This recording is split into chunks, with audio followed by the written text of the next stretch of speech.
Hi friends, ನಮಸ್ಕಾರ ಎಲ್ಲರಿಗೂ. ರಂಜೂಸ್ homely ಫುಡ್ಗೆ ಎಲ್ಲರಿಗೂ ಸ್ವಾಗತ. ಇವತ್ತು ನಾನು ಉಳಿದಿರುವಂತಹ ಇಡ್ಲಿ ಅಥವಾ ದೋಸೆ ಹಿಟ್ಟಿನಲ್ಲಿ ಯಾವ ರೀತಿ ಒಂದು ರುಚಿಕರವಾದಂತಹ ಈವ್ನಿಂಗ್ ಸ್ನ್ಯಾಕ್ ಮಾಡಬಹುದಂತ ಹೇಳಿಕೊಡ್ತಾ ಇದ್ದೀನಿ. ತುಂಬಾನೇ ರುಚಿಕರವಾಗಿರುತ್ತೆ, ಖಂಡಿತ ನೀವು ಟ್ರೈ ಮಾಡಿ. ಆಮೇಲೆ ನೀವು ಫಸ್ಟ್ ಟೈಮ್ ಈ ಚಾನಲ್ ನೋಡ್ತಿದ್ರೆ ಚಾನಲ್ ಸಬ್ಸ್ಕ್ರೈಬ್ ಮಾಡಿ ಸಪೋರ್ಟ್ ಮಾಡಿ. ಅದರ ಪಕ್ಕದಲ್ಲಿರುವ ಬೆಲ್ ಐಕನ್ ಪ್ರೆಸ್ ಮಾಡಿ, ಅದರಲ್ಲಿ ಬರುವ ಆಲ್ ಆಪ್ಷನ್ಗೂ ಕ್ಲಿಕ್ ಮಾಡಿ. ಹಾಗಿದ್ರೆ ಮಾತ್ರ ನಾನು ಹಾಕುವ ಹೊಸ ಹೊಸ ವಿಡಿಯೋಸ್ಗಳ ನೋಟಿಫಿಕೇಶನ್ ನಿಮಗೆ ಸಿಗುತ್ತೆ. ಮೊದಲು ನೋಡಿ, ನಾನಿಲ್ಲಿ ಸ್ವಲ್ಪ ಕರಿಬೇವು, ಕೊತ್ತಂಬರಿ ಸೊಪ್ಪು, ಈರುಳ್ಳಿ, ಶುಂಠಿ, ಅದೇ ರೀತಿ ಕಾಯಿ ಮೆಣಸು, ಕ್ಯಾರೆಟ್ ಇಷ್ಟು ತಗೊಂಡಿದ್ದೀನಿ. ಇಲ್ಲಿ ನಿಮಗೆ ಕ್ಯಾರೆಟ್ ನ ಬದಲು ಯಾವುದೇ ನಿಮ್ಗೆ ಇಷ್ಟ ಇರುವಂತಹ ತರಕಾರಿ ಉಪಯೋಗಿಸಬಹುದು. ಅಂದ್ರೆ ಮಕ್ಕಳಿಗೆಲ್ಲ ಮನೇಲಿ ಯಾವ್ದು ಇಷ್ಟನೋ ಅದು ಜಾಸ್ತಿ ಉಪಯೋಗಿಸಬಹುದು. ನೆಕ್ಸ್ಟ್ ಒಂದು ಚೋಪರ್ ತಗೊಂಡಿದ್ದೀನಿ, ಅದರಲ್ಲಿ ನಾನು ಇದನ್ನೆಲ್ಲ ಹಾಕ್ಬಿಟ್ಟು ಚೋಪ್ ಮಾಡ್ತಾ ಇದ್ದೀನಿ. ಅಥವಾ ನೀವು ಚಾಕು ಉಪಯೋಗಿಸಿ ಕಟ್ ಮಾಡ್ತಿದ್ರೆ, ತುಂಡು ಮಾಡ್ತಿದ್ರೆ ತುಂಬಾನೇ ಸಣ್ಣಕ್ಕೆ ತುಂಡು ಮಾಡ್ಕೊಳ್ಳಿ, ಹಾಗಿದ್ರೆ ಮಾತ್ರ ಇದು ಚೆನ್ನಾಗಿರುತ್ತೆ. ಅದಕ್ಕೋಸ್ಕರ ನಾನಿಲ್ಲಿ ಚೋಪರಲ್ಲಿ ಹಾಕ್ತಾ ಇದ್ದೀನಿ. ನೋಡಿ, ಎಲ್ಲ ಇದನ್ನ ಚೋಪರಲ್ಲಿ ಹಾಕ್ಬಿಟ್ಟು ಚೆನ್ನಾಗಿ ಹುಡಿ ಮಾಡ್ತೀನಿ. ನೋಡಿ, ಈ ರೀತಿ ಮಾಡಿದ್ರೆ ನಮ್ಗೆ ಕರೆಕ್ಟ್ ಆಗಿ ಸಿಗುತ್ತೆ. ಇದು ತಿನ್ನೋದಿಕ್ಕೆಲ್ಲ ಕರೆಕ್ಟ್ ಇರುತ್ತೆ. ಸ್ವಲ್ಪ ದೊಡ್ಡ ದೊಡ್ಡ ಪೀಸ್ ಆದ್ರೆ ಅಷ್ಟು ಚೆನ್ನಾಗಿರಲ್ಲ, ಅದಕ್ಕೋಸ್ಕರ ಈ ರೀತಿ ಮಾಡ್ತಾ ಇರೋದು.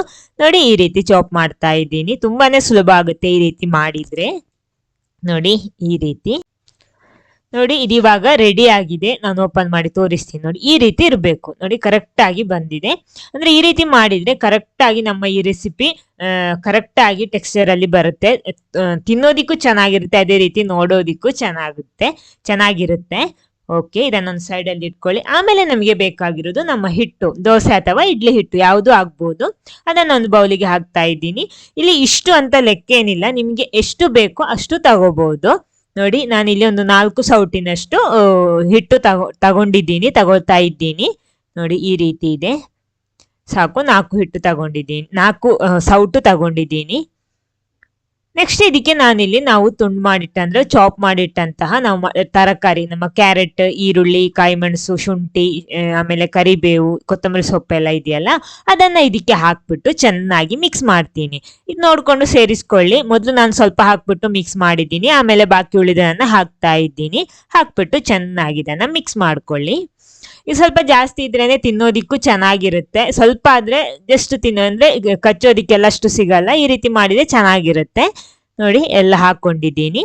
ಆಮೇಲೆ ಇದಕ್ಕೆ ಬೇಕಾಗಿರೋದು ನಾನಿಲ್ಲಿ ಮೈದಾ ಒಂದು 2 ಟೇಬಲ್ ಸ್ಪೂನ್ ಅಷ್ಟು ಹಾಕ್ತಾ ಇದ್ದೀನಿ. ಇದಕ್ಕೆ 2 ಟೇಬಲ್ ಸ್ಪೂನ್ ಮೈದಾ ಹಾಕೊಂಡಿದ್ದೀನಿ. ಇವಾಗ ಇನ್ನು 1 ಟೇಬಲ್ ಸ್ಪೂನ್ ಅಷ್ಟು ಅಕ್ಕಿ ಹುಡಿ ಕೂಡ ಹಾಕ್ತಾ ಇದ್ದೀನಿ. ಅಂದ್ರೆ ನಾವು ರುಬ್ಬುವಾಗ ಅಕ್ಕಿ ಎಲ್ಲ ಹಾಕಿಡ್ತೀವಿ, ಆದ್ರೂ ಸ್ವಲ್ಪ ಕ್ರಿಸ್ಪಿಯಾಗಿ ಬರೋದಿಕ್ಕೆ, ಗರಿಯಾಗಿ ಬರೋದಿಕ್ಕೆ ಅರ್ಧ ಟೀ ಸ್ಪೂನ್ ಜೀರಿಗೆನೂ ಹಾಕೊಂಡಿದ್ದೀನಿ.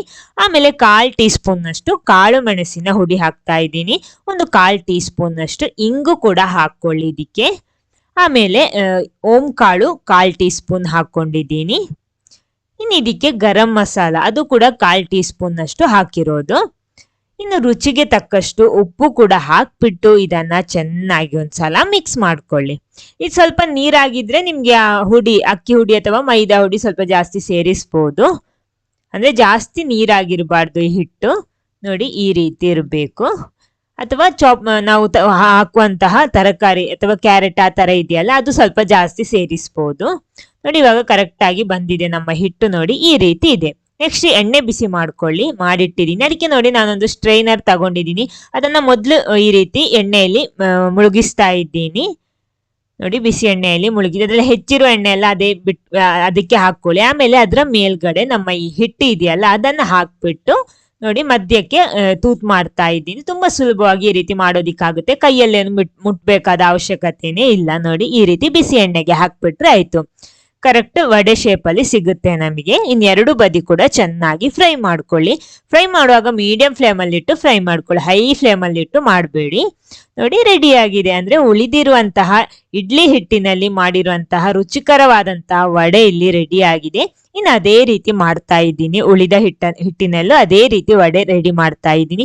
ಈ ಮೆಥಡ್ ತುಂಬಾನೇ ಸುಲಭ ಆಗುತ್ತೆ ವಡೆ ಮಾಡೋದಿಕ್ಕೆ. ನೋಡಿ, ಈ ರೀತಿ ನಾವು ಕೈಯಲ್ಲಿ ಮುಟ್ಬೇಕಾದ ಅವಶ್ಯಕತೆನೇ ಬರಲ್ಲ. ನೋಡಿ, ಕರೆಕ್ಟ್ ಶೇಪು ಸಿಗುತ್ತೆ. ಇದೇ ರೀತಿ ಉಳಿದದನ್ನೆಲ್ಲ ಮಾಡಿ ತರ್ತೀನಿ ನಾನು. ನೋಡಿ, ನಮ್ಮ ಇಡ್ಲಿ ಹಿಟ್ಟಿನಲ್ಲಿ ಮಾಡಿರುವಂತಹ ರುಚಿಕರವಾದಂತಹ ಈ ವಡೆ ಇಲ್ಲಿ ರೆಡಿ ಆಗಿದೆ. ತುಂಬಾನೇ ಟೇಸ್ಟಿ ಆಗಿರುತ್ತೆ ಇದು. ಮಕ್ಳಿಗೆಲ್ಲ ಸಂಜೆ ಹೊತ್ತು ಸ್ಕೂಲಿಂದ ಬಂದ ಟೈಮಲ್ಲೆಲ್ಲ ಇದು ಮಾಡಿ ಕೊಟ್ರೆ ತುಂಬಾ ಇಷ್ಟಪಟ್ಟು ತಿಂತಾರೆ. ಮಳೆಗೆಲ್ಲ ಸಂಜೆ ಹೊತ್ತಲ್ಲಿ ಬಿಸಿ ಬಿಸಿ ವಡೆ ತಿಂದ್ರೆ ಸೂಪರ್ ಆಗಿರುತ್ತೆ ನೋಡಿ. ಈ ರೀತಿ ಇರುತ್ತೆ. ಇಲ್ಲಿ ನಾನು ಇಲ್ಲಿ ಟೊಮೆಟೊ ಕೆಚಪ್ ಉಪಯೋಗಿಸ್ತಾ ಇದ್ದೀನಿ, ಅಥವಾ ಚಟ್ನಿ ಜೊತೆನೂ ಸರ್ವ್ ಮಾಡ್ಬೋದು. ನೋಡಿ, ಹೊರಗಡೆ ಸ್ವಲ್ಪ ಗರಿ ಗರಿ ಆಗಿರುತ್ತೆ, ಒಳಗಡೆ ಒಳ್ಳೆ ಸಾಫ್ಟ್ ಮೃದು ಆಗಿರುತ್ತೆ ನೋಡಿ. ನೋಡುವಾಗ್ಲೇ ನಿಮ್ಗೆ ಗೊತ್ತಾಗುತ್ತೆ ನೋಡಿ. ಈ ರೀತಿ ಇರುತ್ತೆ. ಇದನ್ನ ನಮ್ಗೆ ಸಾಸ್, ಟೊಮೆಟೊ ಕೆಚಪ್ ಅಥವಾ ಚಟ್ನಿ ಜೊತೆ ಯಾವ್ದ್ರ ಜೊತೆ ಬೇಕಿದ್ರು ತಿನ್ಬೋದು, ಅಥವಾ ಹಾಗೆ ತಿನ್ನೋದಿಕ್ಕೂ ಚೆನ್ನಾಗಿರುತ್ತೆ ನೋಡಿ. ಈ ರೀತಿ ಇರುತ್ತೆ. ಖಂಡಿತ ಇದನ್ನ ನೀವು ಟ್ರೈ ಮಾಡಿ, ಸೂಪರ್ ಆಗಿರುತ್ತೆ. ಈ ವಿಡಿಯೋ ನಿಮ್ಗೆ ಇಷ್ಟ ಆಗಿದ್ರೆ ಖಂಡಿತ ಲೈಕ್ ಮಾಡಿ, ಎಲ್ಲರ ಜೊತೆ ಶೇರ್ ಮಾಡಿ. Thank you.